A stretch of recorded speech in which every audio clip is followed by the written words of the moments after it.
एक सवाल जो किसी वालदा ने पूछा है कि बच्चे मेरे छोटा बच्चा है और गाली देना सीख गया है। तो मैं बड़ी परेशान हूँ और इसकी आदत किस तरह से छुड़वाऊँ। देखिए, बच्चे अगर गाली दें तो पहली बात तो ये है कि उन्हें नहीं पता गाली का मतलब क्या है। बच्चे हाँ, उन वो जानते नहीं हैं, मतलब वो सिर्फ ये देखते हैं कि रिएक्शन क्या है। अगर आप बहुत ज़्यादा एंशियस हो जाते हैं और बहुत ज़्यादा रिएक्शन दिखाते हैं तो बच्चा समझ जाता है कि कुछ ना कुछ तो है इसके अंदर। ठीक है, तो फिर वो उस वर्ड को, जब भी उसे अटेंशन चाहिए होती है, उस वर्ड को वो दोहराता है।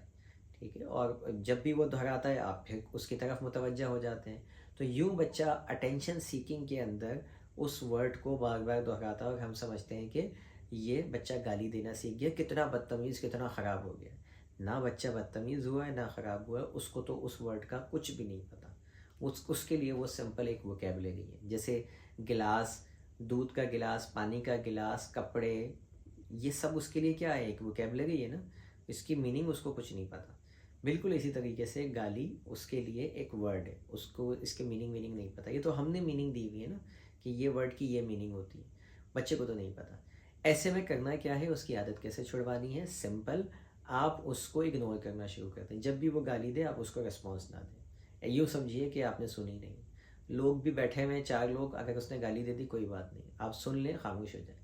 कुछ ही दिनों में बच्चे की मज़ीद वोकेबलरी इंप्रूव होगी। बच्चा हर दिन नए नए अल्फाज सीख रहा होता है, पुराना भूल जाएगा। जिस पे रिस्पॉन्स आना बंद हो जाता है वो खुद ब खुद वोकेबलरी हमारी डिलीट होने लग जाती है। जो वोकेबलरी हमारे इस्तेमाल में होती है वो हम याद रखते हैं। दुनिया में कितने ही अल्फाज होंगे जो आप भूल चुके होंगे, कई कई अरसे आपने इस्तेमाल नहीं किया होगा। चले आपकी मादरी ज़बान में तो शायद ऐसे अल्फाज याद ना आए आपको, कोई और ज़बान, लेट सपोज इंग्लिश, आप अगर सीखते होंगे कभी, तो कितने वर्ड इंग्लिश के ऐसे होंगे जो आप भूल चुके होंगे आज तक। क्यों? क्योंकि हम सीखने वाली जो चीज़ होती है ना, जब हम सीखने वाली स्टेज में होते हैं तो उस वक्त बहुत सारी चीज़ें हम भूल जाते हैं। तो बच्चा भी गाली सीखने वाली स्टेज में बोल रहा होता है, तो वो नए वर्ड आते हैं, पुराने चले जाते हैं, भूल जाता है। हाँ, अगर रिस्पॉन्स देते रहेंगे तो वो याद रहेगी। ये छोटे बच्चों के लिए है कि अगर छोटे बच्चे देते हैं तो इट्स ऑल राइट। इवन बड़े बच्चे भी दे रहे हैं, थोड़े बड़े हैं, 5-7 साल के, तो आप उनको प्यार से गाइड कर सकते हैं, बता सकते हैं कि this word is not appropriate, ये सही अल्फाज नहीं है, इसकी मीनिंग जो है वो अच्छी नहीं समझी जाती, लिहाजा इस वर्ड को इस्तेमाल नहीं करते। लेकिन अगर आप उसको डंडा लेके भागेंगे उसको, तो उसको तो फिर वो नहीं मानेगा, फिर बोलेगा ये तो दिस इज़ समथिंग, जादू की छड़ी।